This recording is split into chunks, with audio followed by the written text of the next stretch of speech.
stupid, whatever. I think it's cool, but like, the thing is about the way that I dress, it just makes other dudes about my age yell at me on the street about it, which I haven't quite figured out yet. Like, it happened, I was walking by myself one day, and this guy just yells out to me. He was like, "Hey!" I was like, "What?" He's like, "You look like you donate money to NPR."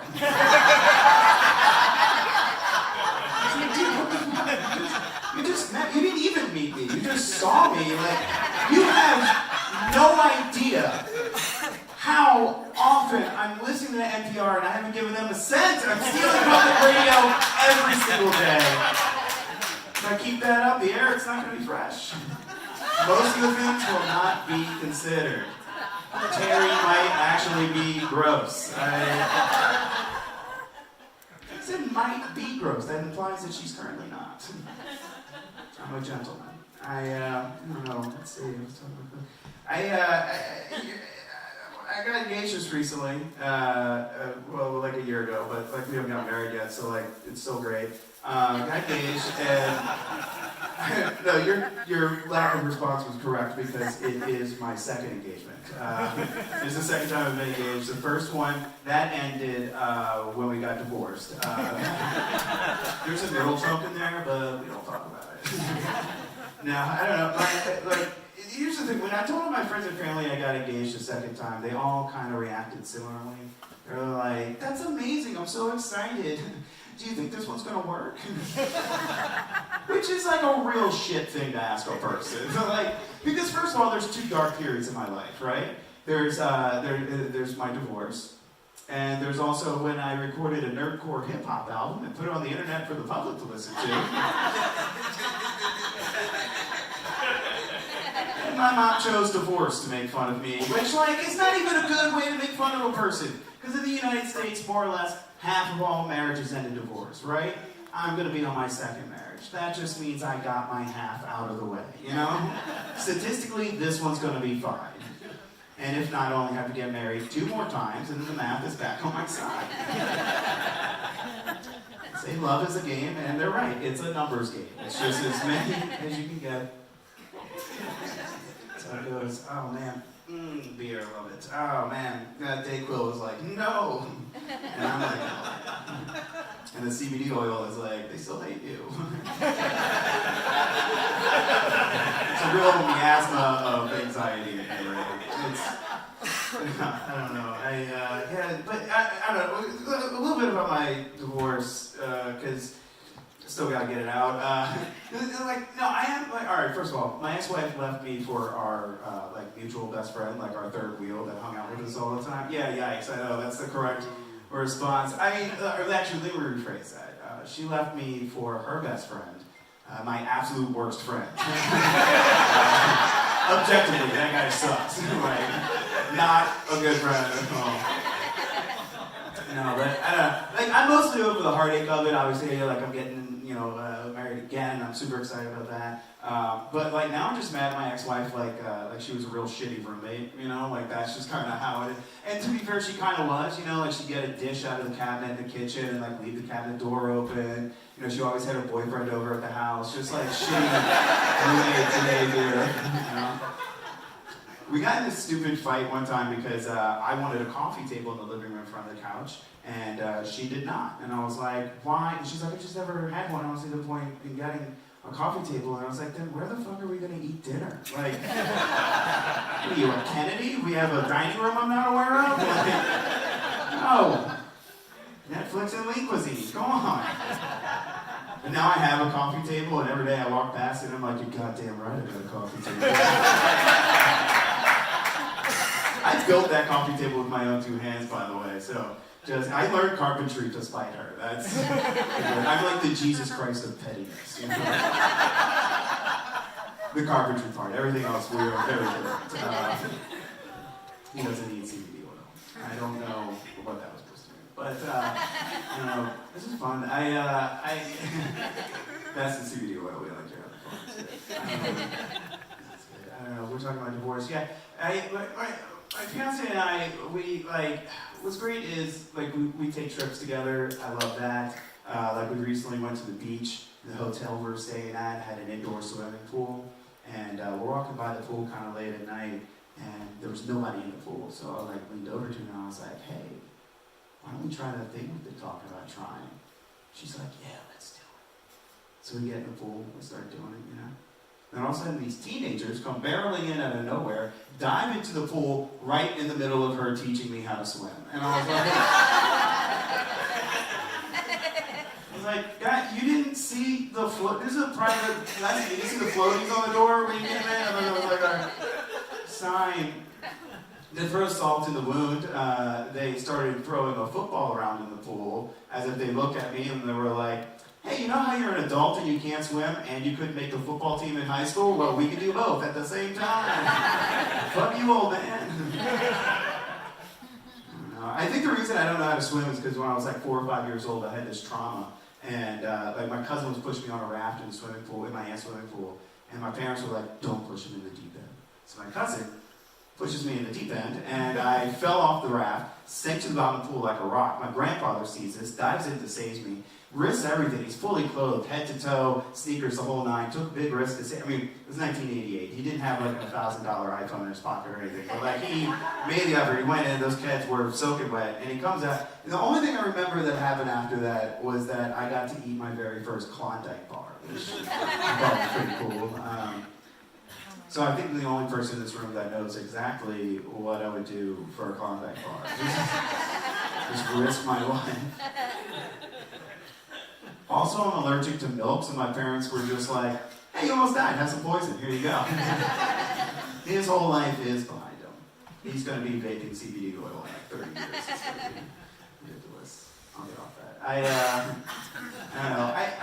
America's got its faults, but I will say I'm glad that we live in America because it is a first world country. Glad we don't live in the third world.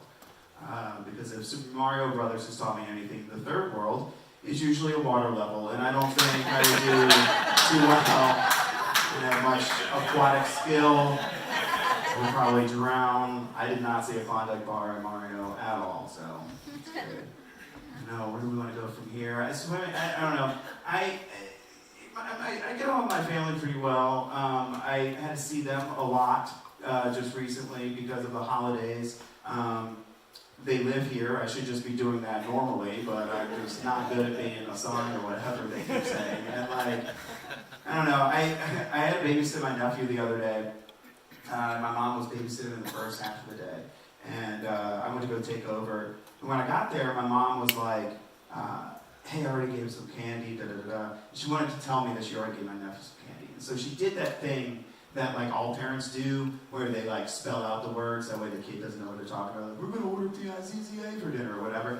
So my mom wants to tell me that she already gave him candy. So as she's leaving, she's like, oh, by the way, I already gave him some M&Ms.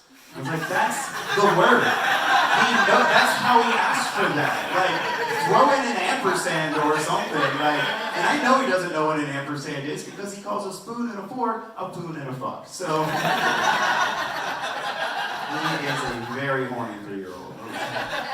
Takes after his old Uncle Geoff. I don't know. That's ridiculous. It is ridiculous. My mom, I love her to death. She's great. But man, sometimes there's just, I'll give you a good example. Again, I was about 4 or 5 years old. Real rough year for me. I was like 4 or 5 years old, and it was my sister's 10th birthday. And she was going to the movies with all of her friends. That was like her big thing she wanted to do. And so I had never been to the movie theater before. So I did what any 4-year-old would do, and I threw a fit. I just started screaming and crying, and I was like, you never do anything for me, you're a terrible mom, blah, blah, blah. And my mom's like, fine, I'll take you to the movies. The movie she brought me to was a re-release of the Disney classic Bambi, which is the perfect movie to bring a crying 4-year-old to, because I'm watching, I'm super into it, I'm like, hell yeah, Bambi's friends, super cool. They're just saying whatever they want, that's amazing, I want to be like that when I'm a kid. Oh look, Bambi's mom's going to go be a good mom and forage for some food for him, that's really great. Wow, what a good mom she's being. Oh, she's going to be right back, that's cool, alright. Spoiler alert. She doesn't come back because she gets shot by a hunter. Cut to 4-year-old me, I'm screaming and crying, snot bubbles going into the popcorn. My mom looks over, she puts her hand on my shoulder and she goes, did you see that? I could be gone in a second. Don't you ever say I was a bad mom. I can't be a good mom if I'm dead, can I? I'm just like frighteningly looking up at her, and I was like, I hope you stepped in gum. I forgot that's a callback there, and I skipped over the beginning part there. I'll tell you what, I have some more time. Do you want to hear the joke all over again? I'll tell you the beginning. We'll make the beginning a callback. It'll be good. I'm going to blame the Dayquil. So really, my mom and I are very different. Like, if somebody cuts me off in traffic, I'll just be like, hey, fuck you, you fucking ass jacket. I hope you get pulled over for speeding. And it's the third time you're getting home late from work this week, and your wife leaves you because she thinks you're cheating on her. Like, that's how I deal with it. And my mom's just like, oh, I hope he steps in gum. Like, that's, can you imagine, like, if I had done it in the right order? Like, you guys would have, like, I could have gone and got another beer and come back, because you guys would have been just losing your minds over it. It's stupid. What's this here? Oh, yes. Important things I'm supposed to say tonight. I think that was most of them. I went through time. I don't know. Anybody want to hear about my uncle? Yeah. All right, this is going to be fun. Let's try to wrap things up with a political joke. This will be brave. No, my uncle, I love my uncle. He's great, but I love him a lot less now that he has a Facebook. Because now I know exactly how he feels about everything. Like, he's just sharing, like, freedomeagle.gov memes or whatever the hell it is, and it's just like, incorrect. And I got this argument with him at Thanksgiving about something, and he was just like, well, if you hate this country so much, why don't you just leave? And I was like, what are you talking about, man? And he's like, yeah, you and all your left-leaning liberal friends, you should just get in a group, just a big old group of y'all, and just start marching up north to Canada and get out of here. And I was like, so are you suggesting that me and all my liberal friends get in some sort of caravan and march up north to another country that we think might be a better life for us? He's like, that's exactly what I'm saying. And when you get to the border, ignore the border guards. Just climb over whatever gates or fences they got over there. Just go. And I was like, I don't think you're listening to yourself. You're not very good at being racist, are you? All right, I'm Geoff Gauchet. Thank you guys so much.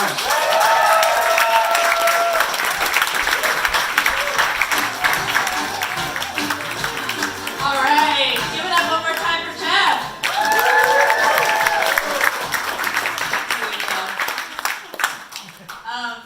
Okay, well, that was the stand-up portion of the show. And now, in just a few minutes, just a few moments, stay seated, we're going to have the sketch portion of the show.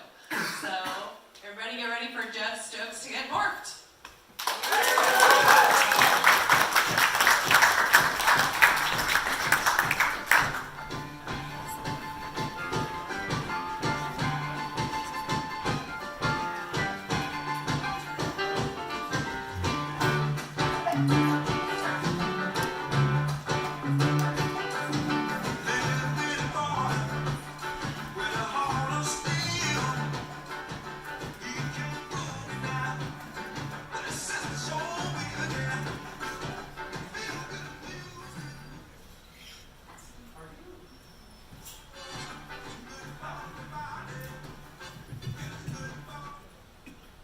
Are you one of the hundreds of thousands of people who struggle with the painful symptoms of New Orleans crazy? You're not alone. Now there are treatment options. Ask your doctor if once daily Normal City is right for you. Normal City has been proven to lessen symptoms of New Orleans crazy. Oh yeah, I used to ask people when I was meeting them, like where they went to high school before I learned their name.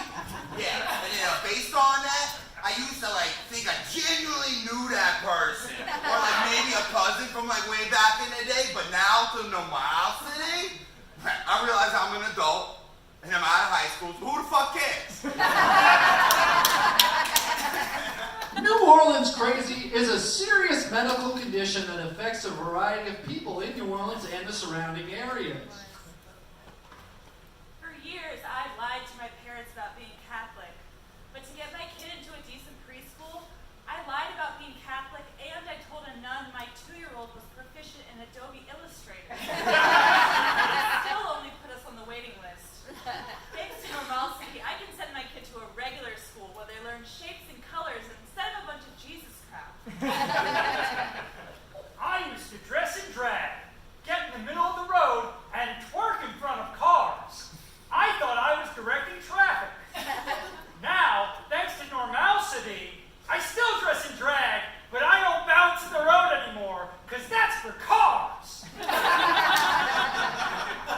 let the painful symptoms of New Orleans crazy stop you from doing what you love to do, but in a less turned up way. You know, how regular healthy people live. Like most New Orleans crazies, I drank far more than the national average. I had so many DUIs.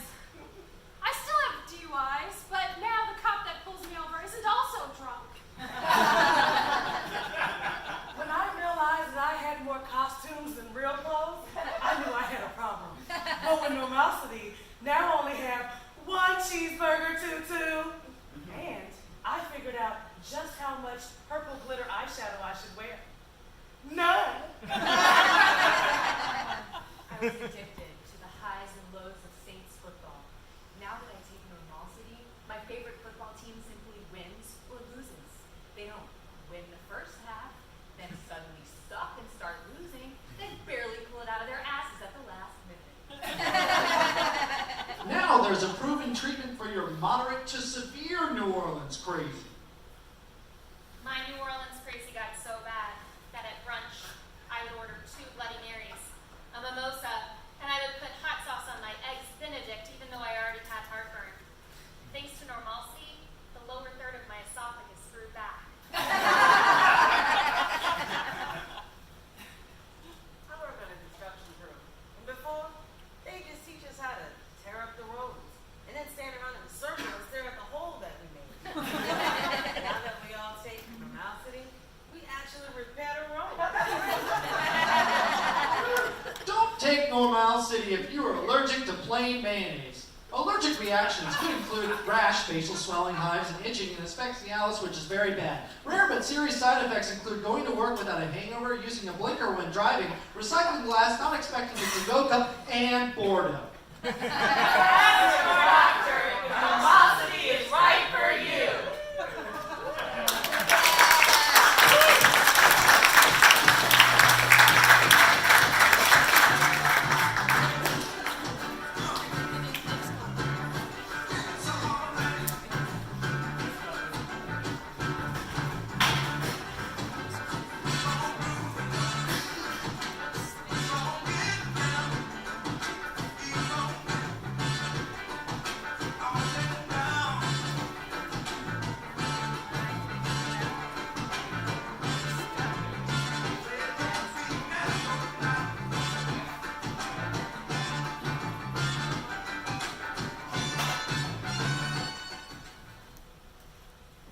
Hello, I'm Annabeth Krasinski, and this is Some Things Considered. And I'm Lane Annapolis. This year, we have a fun new update to our pledge drive. Instead of begging for money for you to call in, That's right. We have a list of people who should have donated to public radio but haven't. so now we're going to try and shame you into giving money. Let's get started. Let's get started with our reverse pledge drive. Okay, it looks like we have a Geoff Gauchet. Let's give him a call.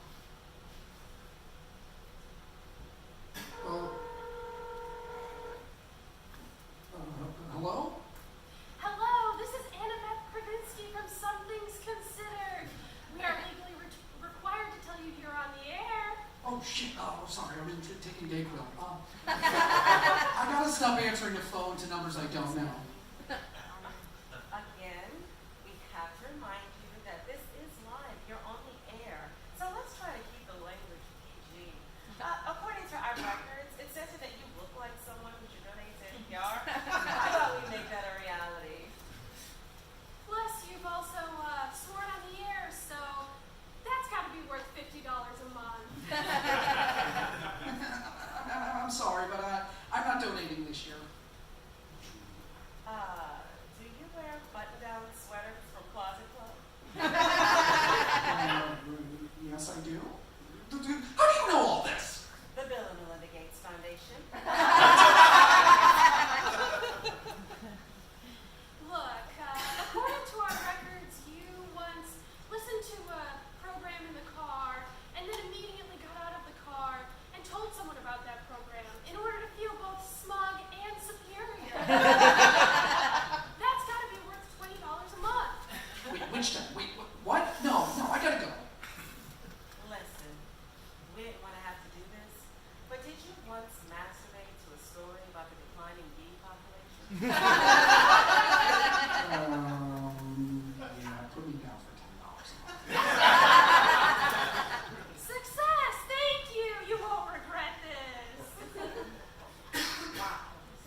husband Jeffrey and I go to so many causes, so you may need to just... Look,